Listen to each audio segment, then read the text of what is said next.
Okay, it's compilation. Craziest interrogation moments of all time. Okay, I put investigations. Okay.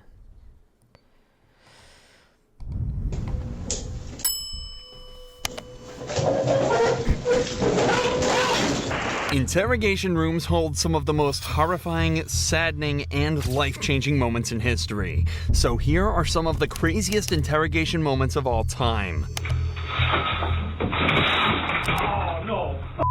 Starting out with Thomas Robinson, a 27-year-old facing life in prison after shooting a 17-year-old boy. But Thomas wasn't going down easily. In fact, he was determined to make the cops' life as difficult as he could in the most dangerous ways imaginable. As the policeman moves to handcuff him, Thomas leans over and glances at the holster on the cop's waist, where he gets an idea that could end in death for him and the officer. Isn't making it way worse. He's in that room locked. That's not gonna get out.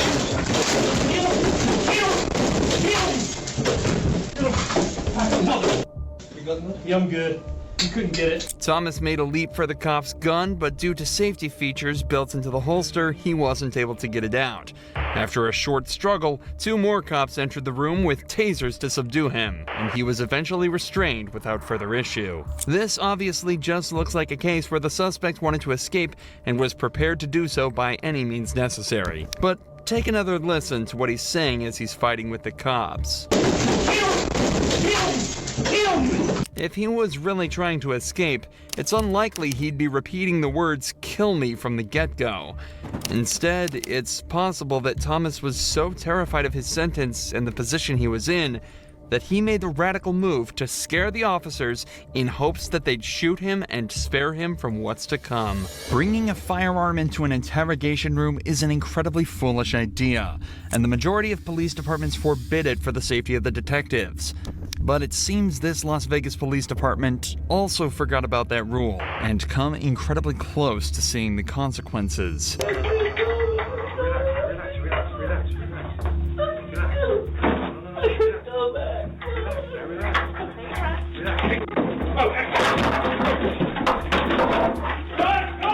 Two men, Richie and Larry Carver, then entered his house.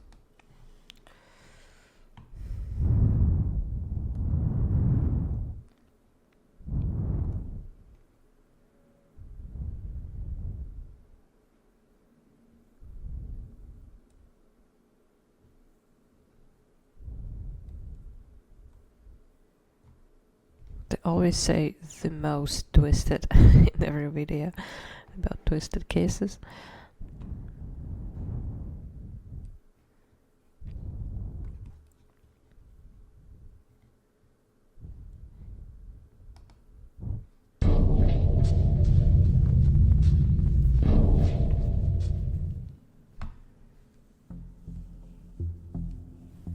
"21-year-old Jewel Jean Buskin, or Julie as she will be referred to, lived in Oklahoma City, Oklahoma in 1996. Julie was born and raised in Benton, Arkansas, and moved to Oklahoma to study at Oklahoma University. She worked at the university's golf course. Julie was on her way to earning her bachelor's degree in dance. This one, actually. There were no foreign hairs, fibers, or prints in the car. Didn't match. Again, the case went cold. Sadly, Julie's parents had to accept the I was blacking out while I was doing it, right? And then and then I look at him, I'm like, he's already purple. I'm like, I don't know if is he good? Is he good? Dismembered the body too? Yeah. On top. Okay. Actually, And then where'd you leave it? leave the head? First of all, my opinion, hats off to the investigators here. Remaining so calm, cool, collected as they try to get all of this information out of Shabusiness and listen to what they're hearing, which is important because given these admissions, what could possibly be the defense? Well, remember I said that crazy comment? So Shabusiness pleaded not guilty by reason of insanity. Under Wisconsin law, insanity means that you are not legally responsible if due to a mental condition, you couldn't appreciate the wrongfulness of what you did or conform your behavior to the law. Now, despite Sure, how I think- seemingly crazy this crime was, a Wisconsin jury didn't buy it. It only took about an hour for them to find her guilty of intentional homicide, abuse of a corpse, and third-degree sexual assault. They also determined that she was not insane when she committed the crime. In September, Why is a she wearing judge this sentenced thing? Shabusiness to life in prison without the possibility of parole. Okay, moving on to another high-profile case, this one out of Miami, Florida. It concerns 26-year-old OnlyFans model Courtney Clenny, also known as Courtney Taylor. She had more than 2 million followers on the site. So she was questioned by police after suspected of stabbing her 27-year-old boyfriend, Christian Obumseli, during a domestic dispute in their apartment. The incident happened back in April of 2022.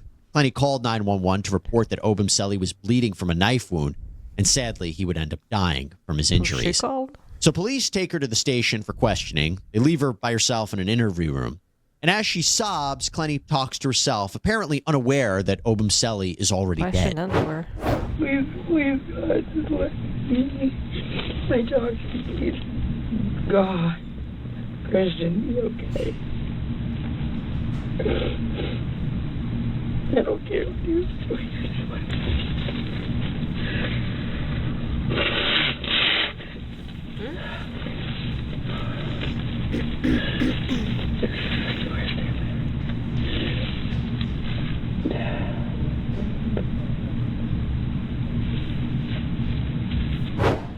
Now, she would be charged with his murder just a few months later, but how did we get to that point?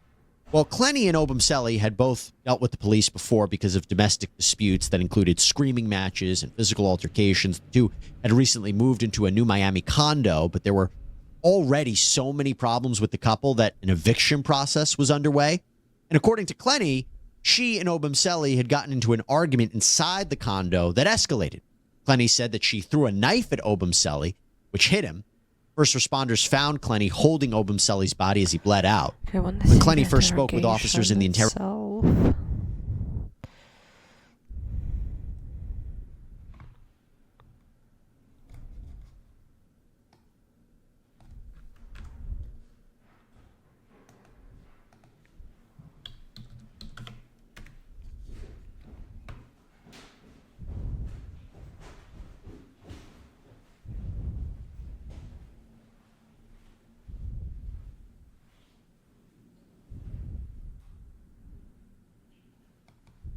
Many of this year's cases have been wild, unpredictable, proving you can never tell just how a suspect will react.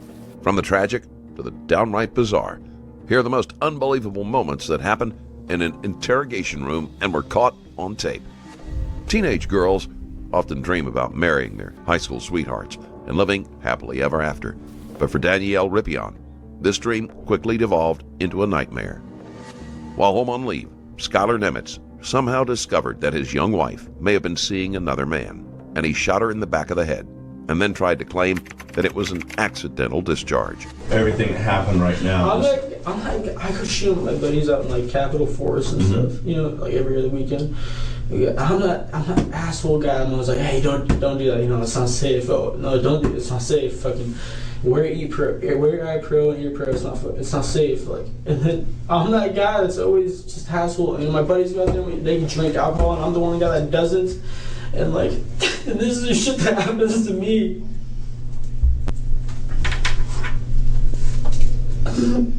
So he's claiming that he did it accidentally? I hear about my buddies fighting with their girlfriends and wives, and I never do. I love my wife so much. You guys never fight, you say? we have a little victim, and she's like, but we I've never laid a hand on her in my entire life, and I never plan to. I never.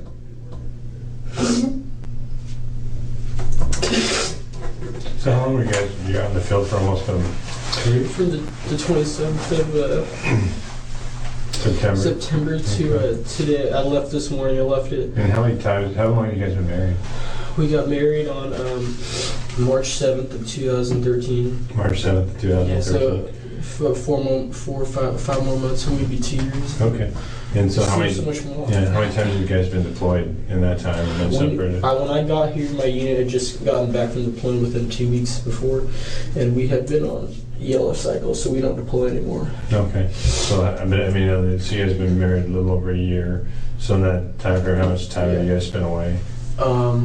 We've been together before we got married. We were together, but not marriage-wise. Yeah. And I've been gone for months at a time, and then I went to basic, and I was gone for whatever the fuck time that was, whatever. So you guys like high school? The detective doesn't buy Nemitz's story, and when he presses him, Nemitz shows just how volatile his temper can be. I think that's the first thing I would have done. I wouldn't have done anything else. Went off. I threw the rifle in there. I went in there and I looked at her, and she wasn't moving, and her head was like on the right side, like that, but she was still facing the computer, and I didn't know what the fuck to do, and for some reason, some part of me just said, "Oh my God, there's alcohol in my system," and then I don't know why that hit me, but. As you said, why am I worried about a little miss? I don't know why, but I just did. Not only that, but you first thing you want to do is hide the magazine. Just knock them off the floor or onto the floor and kick them under the bed. So you're altering the crime scene. You're altering the fucking scene. I don't know anything. This tells me somebody that acted out of rage and out of anger. Yeah, he was saying that You acted out of rage and out of anger. You shot your wife in the back of the head. And then after you did it, you realized what you did and realized, oh my God, this is permanent. How stupid was I to do this? Now what am I going to do to cover this up? What can I come up with? That's what this tells me. It was not out of rage, and it was not out of anger. I wasn't angry at my wife. It wasn't an accident. It wasn't an accident. You intentionally pulled the fucking trigger. Me firing the weapon, or me pulling the trigger was not an accident. Okay? I did not know there was a round in there. Her getting hit with that round, that was that, and it was an accident, and I was not mad, I was not angry. And it's not an accident. You're right, it was not an accident. You did this intentionally. Because if this was an accident, if you had accidentally shot your wife, you would have dropped the weapon right there, went over there and started rendering CPA, or first aid, because you felt horrible. This was an act of rage. You were mad for some reason, and you shot her. No, I'm mad at my wife. And then you went and tried to hide everything. To include fucking alcohol and kick magazines underneath the bed, throw the gun in the closet like it didn't fucking happen. Oh shit, it didn't happen, all gone. Hands clean. Scott. Yes. I did not. Your wife deserves the right answer, man, not this fucking She bullshit. does deserve the right answer. Then and I tell love it. my wife. I did not kill her. You did kill her. I did kill her. I was not angry at her. I was not mad. I did not intentionally mean to murder my wife. I love my wife with a huge passion, okay? We are young. We have not been together that long, and I understand that. And everybody does not fucking like that. And they don't like seeing young couple be like that, okay? But I do love my wife. And I've never had a problem with her that was major. I've never wanted to hurt her in any way. I've never put my hand on her, okay? And I would never want to do that ever. And today, especially, nothing wanted to happen to her, okay? I made love to her when I got home, and she wanted to relax, and I wanted to relax. So I watched a movie, and she was on working, okay? One thing led to another. I'm fucking not even thinking straight, clearing a weapon, and it goes off, and it strikes my No, wife. you pulled the trigger. It didn't just go off. Scott, you pulled the trigger pointed at your wife. I understand that.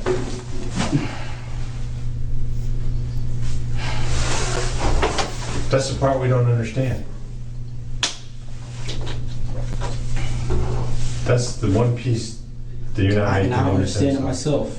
I don't understand why I took that weapon. I don't understand why I decided that I need to put that fucker on fire and just fire right there and have it up in my fucking chest when I was firing it. I don't know why the fuck I did that. I'm a fucking idiot for doing it. I know fucking that, and that's fucked.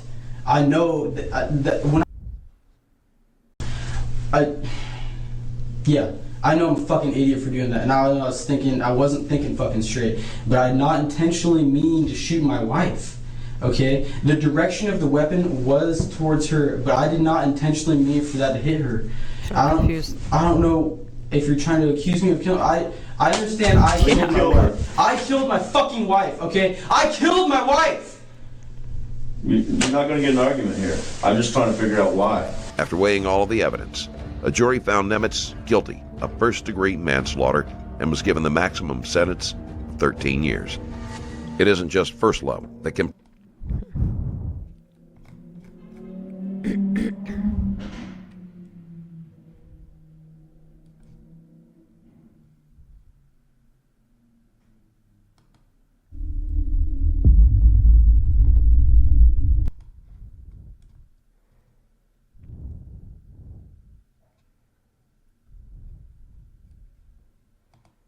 I'm not demanding, I'm asking nicely.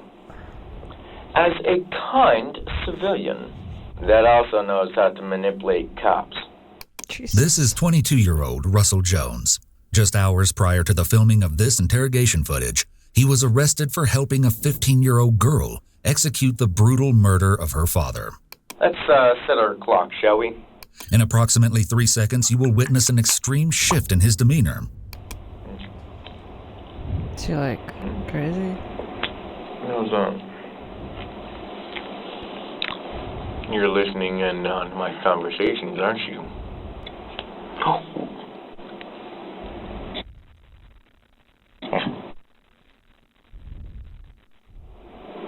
So, we can do this the nice way, or we can do it the hard way and I can release my bipolar. Let's make a deal. Do-do-do-do. 1, fits for the food. 2, I see Ellie and Gavin because they are both under my protection. Is he talking 3, to the camera? before you release Ellie to her parents, or parent, do a background check as well as a DNA test, as well as, well, not DNA, a drug test. And if you find out that her parent, her mom, is in fact doing drugs, you are to release her to me. Tell him to release Gavin and Ellie. What's happening? Thank. Okay. Don't mind. Aaron Fryer's murder was reportedly one of the most gruesome homicides Medford police had seen. The investigative team assigned to the case knew there was significant cause for concern just from viewing the crime scene alone. Aaron's 2 youngest daughters, Sierra and Olivia, walked out of their bedroom the morning of October 2nd, 2017, to find the horrifying evidence of the crime. But their father was nowhere to be found. The 2, who were not yet in high school, called their father's girlfriend for help, and it was not long before the police were involved. Only a few hours later, investigators picked up and detained 3 young individuals, walking roadside a short distance from Aaron's abandoned silver Mercury Marquis. His eldest daughter, 15-year-old Ellen Rose Fryer, was part of the trio. Her 19-year-old boyfriend, Gavin Curtis McFarlane, and his longtime friend, 22-year-old Russell Pierce Jones, accompanied her. What's your first name? Mike. Okay. Mike what? Smith. Mike Smith? Okay. Yeah, it kind of sounds like one of those weird names. Mike Smith does sound like a very common... Sure it's not Russell? Well, that is one of the names I know. Okay. I haven't patted him down or anything. Go ahead. I don't really have any weapons or anything. Okay, well, that makes me feel a whole lot easier, all right? Yeah. Just go ahead and stand here and spread your feet real quick. I probably would be really stupid saying this, Uh-huh. but did you happen to notice my wrists at all?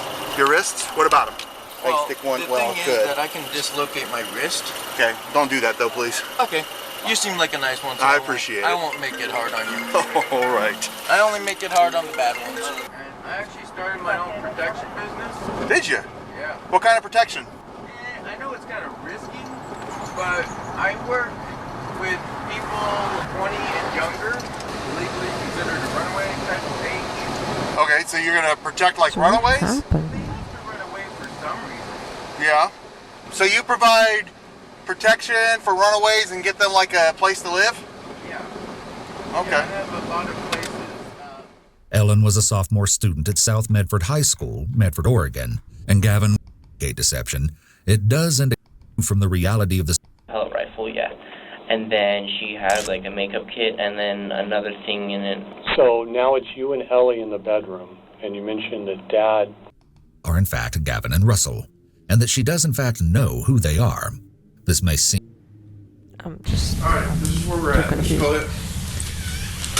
While we were here, alright, my sergeant served a search warrant on your property. Okay? We have Kayla. Excuse me? We have Kayla in your property. She was locked in a container, okay? She has told us that you shot and killed Charlie.